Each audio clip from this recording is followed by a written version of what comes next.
Good morning, students. Today's topic is choice of form of organizations. As we know, every organization has its own advantages. So, a particular form is successful in some situation, while in other situation, other form of organization is successful. So, there are certain factors which affect the choice of business organizations. So these factors are as follow. First one is capital requirement. As we know, capital is the lifeblood of any organization. It is the most important factor affecting the choice of a particular form of organization.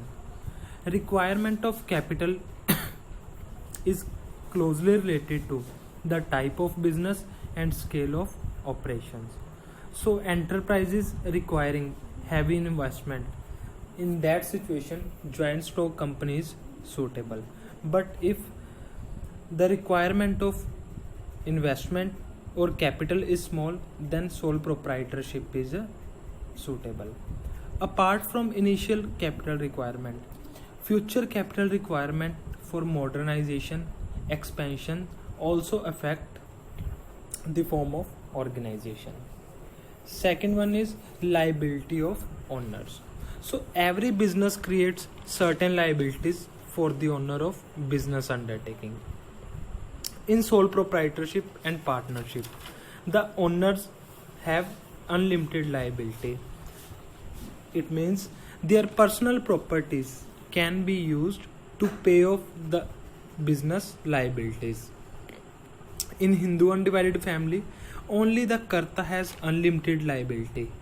However, in case of cooperative societies and companies, the members have limited liability. So, according to this consideration, the company form of organization is more suitable, as the risk involved is limited to the amount of investment made by the person. And the third one is facility in formation. So most important factor in selecting the form of organization is this ease and cost with which it can be formed. As we know, there is no legal formalities required to form a sole proprietorship and partnership firm, whereas to form a company form of organization or cooperative society, their registration is required, and the company has to submit many kind of documents with the registrar. So the cost factor is very high in company form of organization. So according to this consideration, sole proprietorship and partnership firm is suitable because it can be started with ease or with minimum cost. Next one is continuity and stability. An ideal form of organization should ensure the continuity of the business. HUF business, cooperative societies and company enjoy perpetual existence, whereas continuity of sole proprietorship and partnership is affected by death, insolvency or insanity of the owner, because with the death of the person in case of sole proprietorship, the business activities will be shut down. But in case of cooperative societies and companies, the death of a member or insanity of a member does not affect the business activities. Next one is tax liability. Every businessman wants to minimize his tax liability. So tax liability also depends on the size of a business. As we know, the size of business in case of sole proprietorship is small. So the tax liability in that case, in that form of organization is also minimum. But as compared to sole proprietorship, the size of operations in case of a company is large, and so due to the large scale operations, the tax liability will be more in sole company form of organization. So from the point of view of tax liability, sole proprietorship or partnership firm is suitable for form of business organization. Next one is managerial needs. So managerial needs depends on the scope of business. As we know, if in case of sole proprietorship, the scope of business is limited, so a single individual is sufficient for the management of business activity. But if the scope of business is wide, means more persons are required for its management, then partnership form of organization is suitable. But if the scope of business is on a large scale basis, then expert persons will be required for its management, then the company form of organization will be suitable. And the next one is flexibility. So a good form of organization offer the maximum flexibility and adaptability. This means the organization should lend itself to change and adjustment without much difficulties as the need may be. Next one is scale of production. So if the scale of production is large and modern techniques are required to earn profits, then company form of organization is suitable. But if the scale of operation is small, then sole proprietorship is suitable. And if the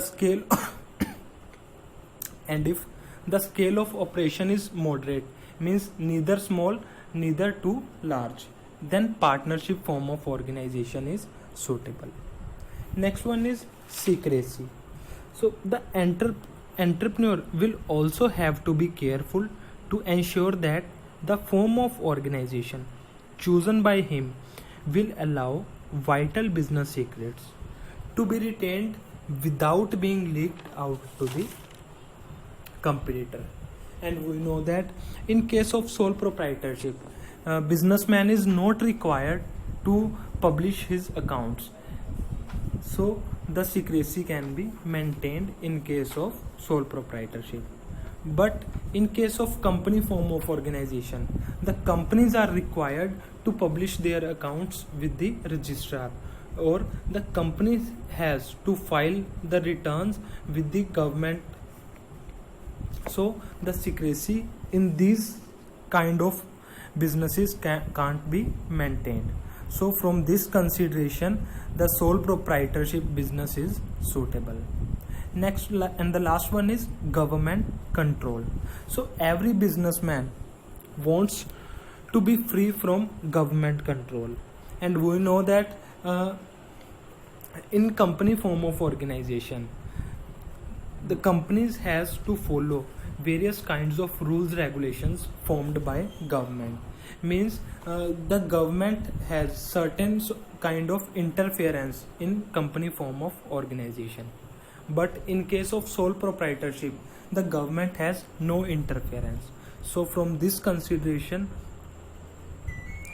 so on the basis of this consideration, sole proprietorship is suitable if a person wants no interference from the government point of view. And the next one is difference between the various forms of organization. First one is ease of formation. Since no legal formalities are required for the formation of sole proprietorship, it is easy to start. And similarly, in case of partnership firm also, no legal formalities are required.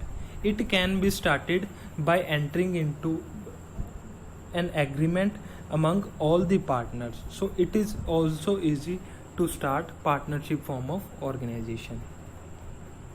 But in case of company form of organization and cooperative organization or cooperative societies, a large number of formalities are required, and the company form of organization has to submit various kinds of documents with the registrar. So company form of organization and cooperative societies are difficult to start, but in case of HUF No legal formalities are required, so it is easy to start. Next one is governing act. There is no act which governs this sole proprietorship, or in case of sole proprietorship, no act is applicable. But whereas in case of partnership, rules and regulations which are mentioned in the Partnership Act 1932 are applicable. Whereas in the case of company form of organization, the companies has to follow the rules mentioned in the Companies Act 2013. And the members of joint Hindu family draw their rights and duties from the Hindu law. And in case of cooperative societies follow the rules regulations which are mentioned in the Cooperative Society Act 1912. And the next one is registration. Registration of sole proprietorship is not necessary because there is no act available for it. Whereas registration of partnership firm is optional. If a partnership firm gets himself registered with Partnership Act 1932, then it can enjoy certain kind of benefits. But in case of companies and cooperative societies, the registration of these form of organization is compulsory. And similarly, the registration of joint Hindu family is also not compulsory. And the next one is liability of members. In case of sole proprietorship, partnership form of organization, the liability of its member is unlimited. Means their personal properties will be used for the business responsibilities or business liabilities. But in case of company form of organization and cooperative societies, the liability of member is limited to the extent of capital invested by them. And in case of joint Hindu family, the liability of Karta is unlimited, whereas the liability of all other members is limited to the extent of their share in the property. Next one is number of members. In case of sole proprietorship, only one member is required to start the business. And in case of partnership firm, minimum 2 persons.